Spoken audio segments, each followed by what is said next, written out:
Здравствуйте, друзья! С вами юрист Валерий Табаков. Вы на моем канале, где мы разбираем сложные вопросы права и общественной жизни простым языком.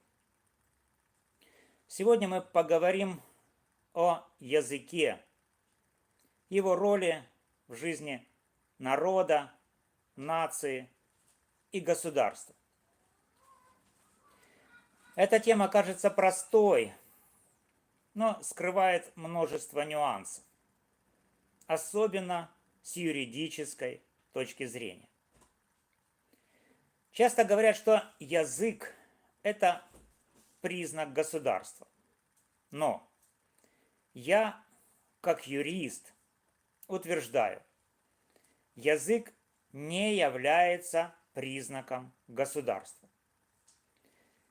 Сегодня я объясню, почему, а также разберу, что такое государство с точки зрения теории права, какие у него признаки и как язык связан с понятиями народа и нации.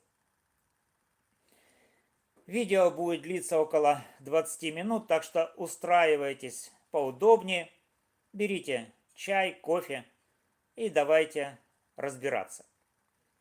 Если тема вам интересна, поставьте лайк, подпишитесь на канал, распространяйте это видео. Это помогает мне продолжать делиться знаниями. Поехали. Начнем с того, что язык – это мощный инструмент.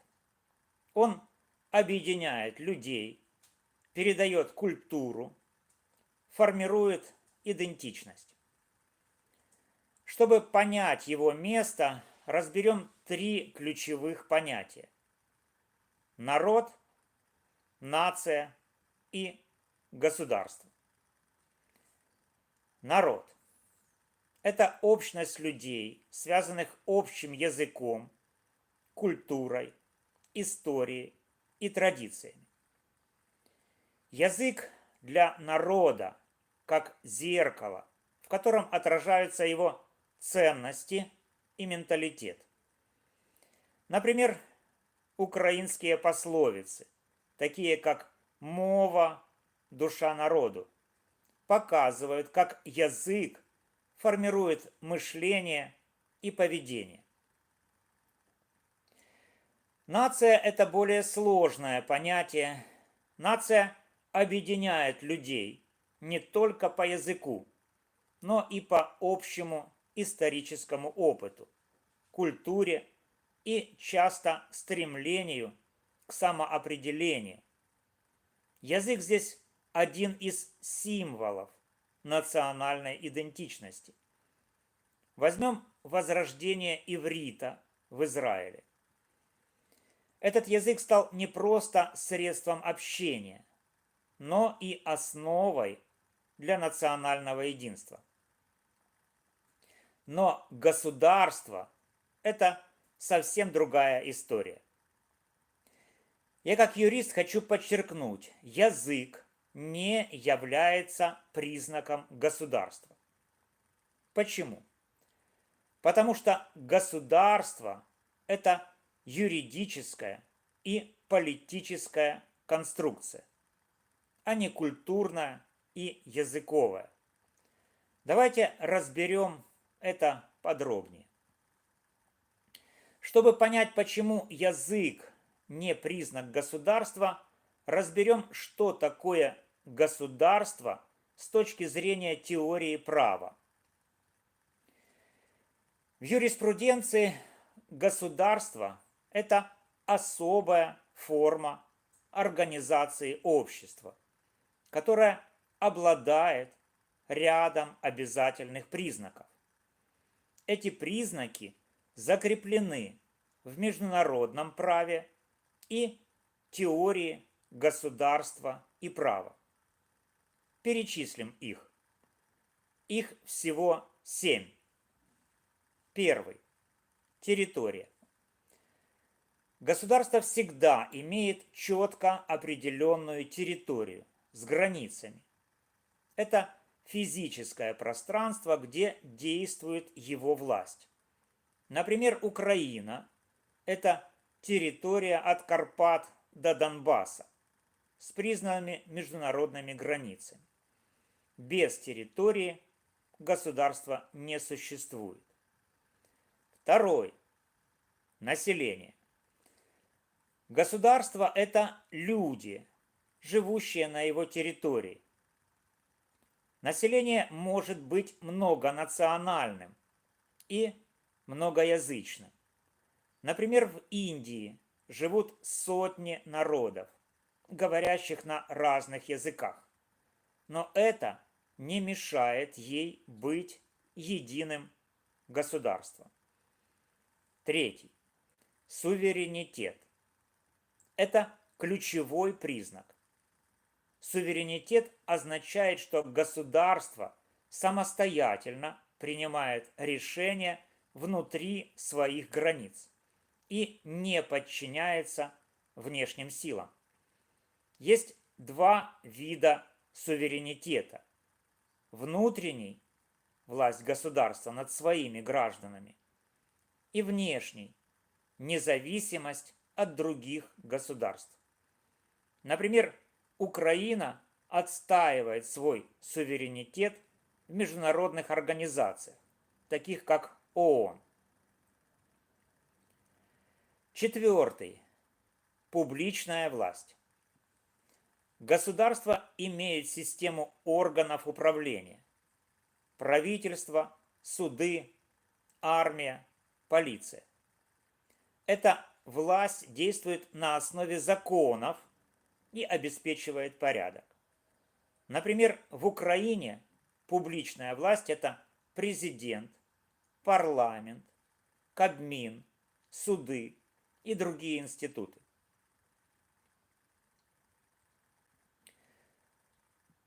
Пятый. Право. Государство устанавливает законы, обязательные для всех на его территории. Это правовая система, регулирующая жизнь общества. Например, Конституция Украины – основа правового порядка. Шестой. Налоги и финансовая система. Государство собирает налоги для поддержания своей деятельности, от строительства дорог до обороны. Без налогов государство не сможет функционировать. И седьмой. Монополия на легитимное насилие. Только государство имеет право применять силу в рамках закона, например, через полицию или армию. Это отличает его от других организаций. Теперь вернемся к языку. Язык не входит в этот список. Почему? Потому что государство может быть многоязычным, а иногда и вовсе не иметь единого языка. Например, Швейцария имеет 4 официальных языка: немецкий, французский, итальянский и ретро-романский. Это не мешает ей быть государством. Или возьмем Бельгию, где фламандский и французский языки сосуществуют. Но государство остается единым. Более того, язык – это культурный, а не юридический феномен. Он может быть инструментом государственной политики, но не обязательным признаком. Например, в Ирландии английский язык доминирует, хотя гельский – символ национальной идентичности. Это показывает, что государство может существовать без единого языка. Хотя язык не является признаком государства, он играет важную роль в его жизни. Давайте разберем, как именно. Официальный язык. Многие государства закрепляют один или несколько языков как официальные. В Украине, согласно Конституции, государственный язык украинский. Он используется в документах, образовании, судопроизводстве. Но это не значит, что украинский язык – признак государства. Это инструмент для управления и общения. Единство и интеграция. Язык может способствовать сплочению населения. Например, в Канаде два официальных языка – английский и французский – помогают интегрировать разные общины, хотя франкоязычный Квебек иногда требует большей автономии. Образование и культура. Язык передает знания и ценности. Государство использует язык в школах, чтобы воспитывать граждан. Но выбор языка обучения – это всегда баланс.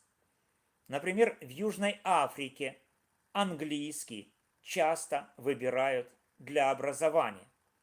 Но это вызывает споры среди носителей других языков. Политика и идентичность. Язык может быть инструментом власти или сопротивления. Колониальные державы навязывали свои языки, чтобы ослабить местные культуры. Но народы использовали родной язык как символ борьбы. Например, в Ирландии возрождение гэльского языка стало частью движения за независимость. Как юрист я вижу, что язык – это скорее инструмент, чем суть государства. Он помогает управлять, но не определяет его существование. Государство – это территория, власть и право, а не язык. Теперь посмотрим на язык в контексте 21 века. Мы живем в эпоху глобализации и цифровизации, и это меняет роль языка. Глобальный английский. Английский стал языком интернета, науки и бизнеса. Это создает давление на национальные языки. Как юрист я вижу здесь вызов. Как сохранить языковое разнообразие, когда один язык доминирует? Например, в Украине украинский язык активно поддерживается, но молодежь часто использует английские термины в IT и бизнесе. Искусственный интеллект и сохранение языков.